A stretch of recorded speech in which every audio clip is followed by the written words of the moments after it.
சில காரியத்தை நம்ம அறிந்து கொள்ளணும்.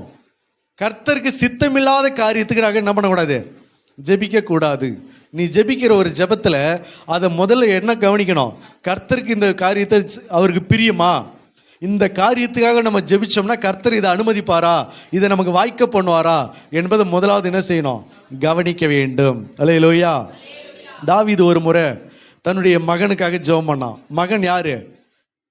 பத்சேபாளுக்கு பிறந்த மகன். ஒரு மனைவிக்கு எத்தனை புருஷன் இருக்கிறது? உரியாவும் புருஷனா இருக்கிறான், தாவீதும் புருஷனா இருக்கிறான். அப்ப மனைவி அவனுடையது, பிள்ளை இவனுடையது. அந்த பிள்ளை கர்த்தருக்கு அருவருப்பானது.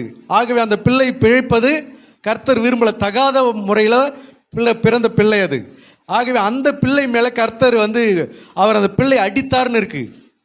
அந்த பிள்ளை பிழைப்பதை அவர் விரும்பலை. ஏன்னா அது அருவருப்பான சந்ததியாக போயிடும். தாவீதுக்கு தாவீது வம்சத்தில் யார் வரணும்? இயேசு கிறிஸ்து வரணும், பிதாவின் குமாரன் வரணும். அந்த சந்ததி அருவருப்பான சந்ததியாக மாறிடக்கூடாது என்பதற்காக அவர் அதை விரும்பலை, அதை அடித்தார். அது கேவலப்பட்டு வியாதிப்பட்டு கிடந்தது. அந்த பிள்ளை பிழைக்கணுன்றதுக்காக தாவீது என்ன பண்ணா, ஜெபம் பண்ணா. அந்த பிள்ளை அது என்ன பண்ணலை, பிழைக்கவில்லை. ஆகவே நம்ம ஜெபிக்கிற போது நம்ம ஜெபிக்கிற ஜெபம் கர்த்தருக்கு பிரியமான காரியத்துக்காக தான் ஜெபிக்கிறோமா என்பதை முதலாவது என்ன செய்யணும், கவனிக்க வேண்டும். அல்லேலூயா. அப்படி கர்த்தருக்கு பிரியமில்லாத காரியத்துக்கெல்லாம் நீ ஜெபம் பண்ணிட்டு இருந்தனா அந்த ஜெபம் என்ன ஆகும், வேஸ்டா போகும். ஒருத்தவனை சாவடிக்கணும், ஒரு குடும்பம் அழியணும், அந்த குடும்பம் நாசமாக போகணும், இப்படியெல்லாம் சொல்லி மற்றவர்கள் அழிந்து போகணும் என்று இப்படி கர்த்தருக்கு பிரியமில்லாத ஜெபத்தெல்லாம் ஏறெடுத்தோம்னு சொன்னால் அந்த ஜெபங்கள் எல்லாம் என்ன ஆகும், வேஸ்டாக போகும். அல்லேலூயா. இரண்டாவது, உன் ஜெபத்தில் பெருமை இருக்கக்கூடாது. ஆயா பரிசேயனை போல என்ன செய்யக்கூடாது, பெருமை இருக்கக்கூடாது. எப்படி ஜெபம் பண்ணா, ஆயக்காரனை போல நான் கிடையாது, பாவியை போல நான் கிடையாது, வாரத்தில் 2 தடவை உபவாசிக்கிறேன், என் சம்பாத்தியத்திலலாம் தசம்பாகம் கொடுக்குறேன், நான் அப்படி இருக்கிறேன், நான் இப்படி இருக்கிறேன் என்று சொல்லி அந்த ஆவிக்குரிய அவனுடைய அந்த பக்திக்குரிய வாழ்க்கை அவன் என்ன செய்கிறான், பெருமையாக நினச்சி அதை பெருமையாக சொல்லி ஜெபிக்கிறான். அப்போ அந்த பெருமையாக ஜெபிக்கிற ஜெபம் என்ன பண்ணாது, கர்த்தர் கேட்க மாட்டார். சில காரியங்களுக்காக நம்ம எப்படி ஜெபிக்கிறோன்னா ஆண்டவர் அந்த ஜெபத்தினுடைய நோக்கத்தை கவனிக்கிறார்.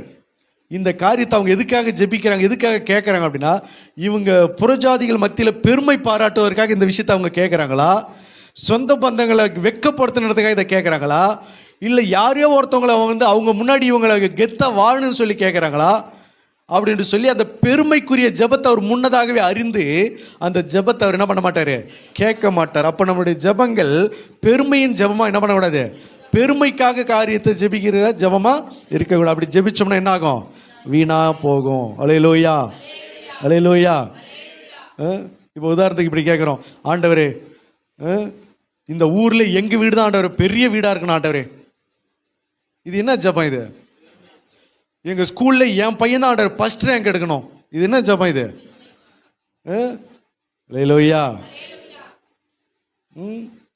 இதெல்லாம் என்னது, இது பெருமைக்காக ஜெபிக்கிற ஜெபம். இந்த ஜெபத்தில் கர்த்தர் என்ன பண்ண மாட்டார், கேட்க மாட்டார். ரெண்டாவது, வீணா போகிற ஜெபம், மனம் திரும்பாத ஜெபம். என்னது, மனம் திரும்பாமல் நீ ஜெபிக்கிறேன்னு சொன்னால் உன் ஜெபம் என்ன ஆகும், வேஸ்ட்டாக போகும். உள்ள பாவத்தை வச்சுக்கிட்டு, அருவருப்பை வச்சுக்கிட்டு, அநியாயத்தை வச்சுக்கிட்டு, அக்கிரமத்தை வச்சுக்கிட்டு, அநியாயமான காரியங்களை செய்து கொண்டு பாவத்தை விட்டு வெளியில் வராமல் நீ பாட்டில் மாஞ்சி மாஞ்சி பல நாளாக ஜெபம் பண்ணிட்டு இருக்கன்னா உன் ஜெபம் என்ன பண்ணாது, கேட்கப்படாது. நீ யாருக்காக ஜெபம் பண்ணுறியோ, எதுக்காக ஜெபம் பண்ணுற, ஏன் ஜெபம் பண்ணுறியோ, ஆனால் பாவத்தை உள்ளே வச்சுக்கிட்டு நீ ஜெபம் பண்ணுற ஜெபம் வீணாக போகும், வேஸ்டாக போயிடும். அதனால் ஜெபிக்கிற ஆள் என்ன செய்யணும், பாவத்தை விட்டு முதல்ல வெளியில் வரணும்.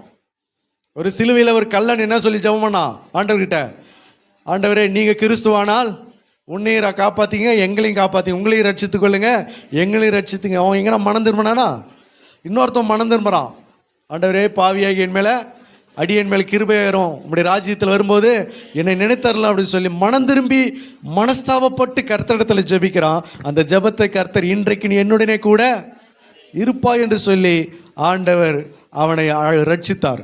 இன்னொருத்தவனோ அந்த கல்லன் கடிந்து கொள்கிறான், அவனை எச்சரிக்கிறான், இவ்வளோ பாதிக்கப்பட்டும் இவ்வளோ தண்டனைக்குள்ள ஆகியும் நீ மனம் திரும்ப மாட்டியா, கர்த்தருக்கு பயப்பட மாட்டியா அப்படின்னு சொல்லி அவனை கடிந்து கொள்கிறான். அப்போ மனம் திரும்பாமலே சிலுவைக்கு போய் செத்தாலும் மனம் திரும்புறது கிடையாது. அப்படி ஜெபம் பண்ணிட்டு இருக்கிறது நிறைய பேர். அப்போ மனம் திரும்பாத ஜெபம் வீணா போகும். அப்படி யாராவது ஜெபம் பண்ணுறோமா? இதையும் வச்சுக்கலாம் அதையும் வச்சுக்கலாம், அந்த வேலையே இருக்கக்கூடாது. இதையும் பார்த்துக்கலாம் அதையும் பார்த்துக்கலாம், அந்த வேலையே இருக்கக்கூடாது. வஸ்திரமும் வேகக்கூடாது, மடியிலையும் நெருப்பையும் கட்டி கொள்ளணும்னா என்னது? அது நடக்காத காரியம். நெருப்பு வேணும்னா வஸ்திரத்தை இழக்கணும், இல்லை எனக்கு வஸ்திரம் தான் வேணும்னா நெருப்பை இழக்கணும். கால் சுடாமல் தழலின் மேலே நடக்க கூடுமோ? என் காலும் சுடக்கூடாது, தழலின் மேலே நடக்கணும் அப்படின்னா அதெல்லாம் நடக்காத காரியம்.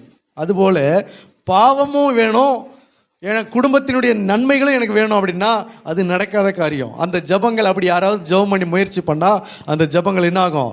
வேஸ்ட்டாக போய். நீ பாவம் செய்கிறது யாருக்கும் தெரியாது, ஆனால் ஆண்டவருக்கு தெரியாத இருக்குமா? சொல்லுங்க பார்க்கும். நீ பாவம் செய்யலைன்னு சொல்லி உலகத்தை ஏமாற்றலாம், ஊரை ஏமாற்றலாம், சபையை ஏமாற்றலாம், குடும்பத்தை ஏமாற்றலாம். ஆனால் உன் ஜபத்தை கேட்கிறவன் உன் இருதயத்தை பார்க்கிறவரு, உன் இருதயத்தில் பாவம் என்று ஒன்று இருக்கிறது, அதை பார்க்கிறார்ல. உன் பாவமே அவருக்கு என்னது? அவருடைய முகத்தை மறைக்கிறது. அவருடைய உனக்கு செவி கொடுக்காதபடிக்கு உன் பாவமே அவர் என்ன பண்ணுது? அது மறைக்கிறது. லேலோயா. அப்போ பாவத்தை வச்சுக்கிட்டு, பாவத்தை செஞ்சுக்கிட்டு, பாவத்துக்கு அனுபவிச்சுக்கிட்டு நம்ம எந்த காரியத்துக்காக ஜெபம் பண்ணாலும் அந்த ஜெபம் என்னாகும்? வீணாய் போகும். அல்லேலூயா, அல்லேலூயா. ஆகையினால இந்த மாதிரி காரியம் எல்லாம் இருக்கிறதுனால இந்த மாதிரி நம்ம ஜெபம் பண்ணி ஜெபத்தை என்ன பண்ணக்கூடாது? வேஸ்ட் பண்ணக்கூடாது. அல்லேலூயா. நம்முடைய ஜெபங்களுக்கு பலன் உண்டாகணுமா? பதில் கிடைக்கணுமா? எத்தனை பேர் அப்படி விரும்புகிறோம்? என் ஜெபத்துக்கு பதில் கிடைக்கணும்னா என் பாவத்தை நான் விடணும். உன்னுடைய ஜெபத்துக்கு, உன் குடும்ப பிரச்சனை, உன் வேதனைக்கு ஒரு தீர்வு கிடைக்கணும்னா, உன் கண்ணீருக்கு ஒரு தீர்வு கிடைக்கணும்னா உன் பாவத்தை நீ என்ன செய்யணும்? விடணும். அல்லேலூயா. பாவம்னா நிறைய காரியங்களுக்கு சொல்லப்பட்டு இருக்குது. அதில் இந்த மாதிரி நிறைய காரியங்கள் உண்டு. ஆகையினால பாவத்தை விட்டாதான் நம்முடைய ஜெபங்களுக்கு பதில் கிடைக்கும். இல்லைன்னு சொன்னால், பாவத்தோடு நம்ம ஜெபிக்கிறோம்னு சொன்னால் நம்முடைய ஜெபங்கள் என்ன ஆகும்? வீணாய் போகும். ரெண்டாவது காரியத்தை பார்க்கலாம். ஏசாயா 1:13. ஏசாயா புஸ்தகம் 1:13. இனி வீண் காணிக்கையை கொண்டு வர வேண்டாம், தூபம் காட்டுதல் எனக்கு அருவருப்பாய். ஆண்டவர் இங்க என்ன சொல்றாரு பாருங்க. முதல்ல வீண் ஜெபம் என்ன பண்ணாத, செய்யாத. ரெண்டாவது காரியம் என்ன சொல்லப்படுதுன்னா, வீண் காணிக்கையை கொண்டு வராதன்றாரு. என்னது? வீணான காணிக்கையை கர்த்தருக்கு கொண்டு வராத. வீண் காணிக்கை எனக்கு வேண்டாம், கொண்டு வர வேண்டாம் அப்படின்றார். வீண் காணிக்கை நம்ம எப்படி கொண்டு வரோம் அப்படி சொன்னா,